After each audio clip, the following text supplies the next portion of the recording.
In this video, I introduce a massively parallel method for deep reinforcement learning.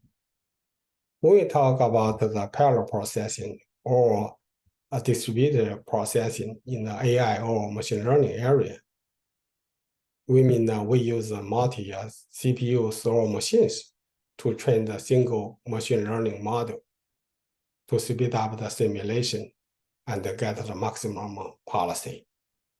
We introduced the Disbelief framework, parallel framework, which includes two methods. One is the model parallel processing. Second one is data processing.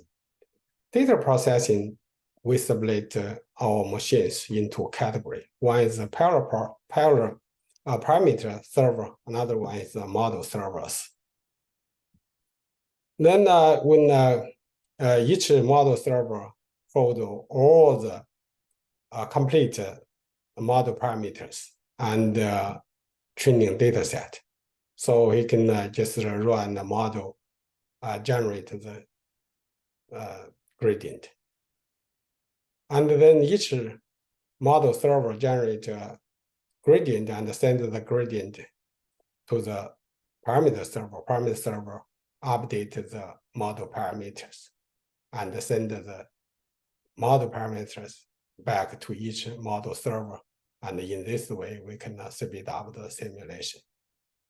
Second model is model parallel processing. That means one CPU or one machine cannot hold the complete model parameters. So we need to split the model into many pieces and assign each piece to each computer or CPU. In this way, speed up the simulation.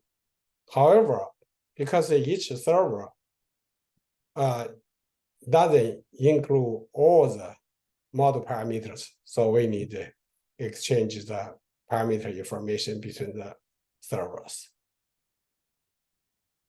And now we want to use the parallel processing method to speed up the deep Q network. Here is the architecture of the deep Q network. Let's go a little bit of detail. Deep Q network includes two networks. One is the Q network. We train this Q network to generate the Q value over all the possible actions to find the optimal policy A here. And the target network used to generate the target. We don't need to train this target network, just copy the parameter from this Q network to here, just run a forward path to generate a target for the Q network, to train the Q network in a supervised manner to get the optimal policy. Here, we just agent interacts with his environment to generate experience. Because if the experience is a sequential sampling or episodic sampling, there are relation between the samples. We want to break the relation between the samples, so we break them to one-step experience and put the one-step experience in replay buffer or replay memory.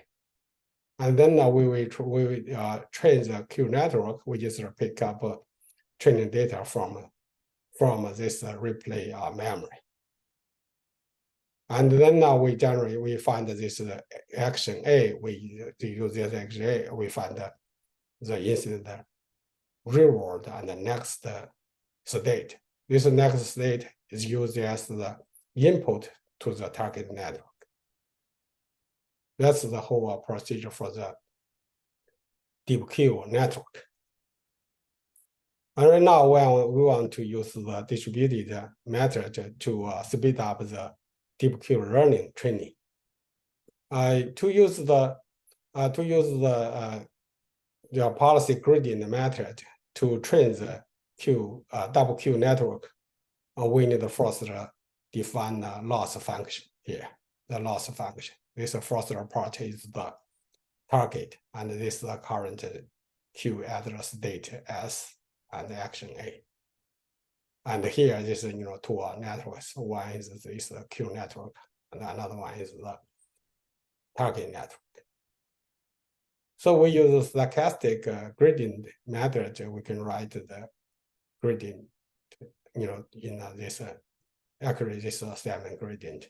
We got the gradient. Then now we can use this gradient to update the model parameters of the Q network, and step by step until we get the convergent model parameters, and then we can update. We can calculate the optimal policy and optimal Q value function. Distributed Q network's idea is here. First, it includes three servers, type of servers.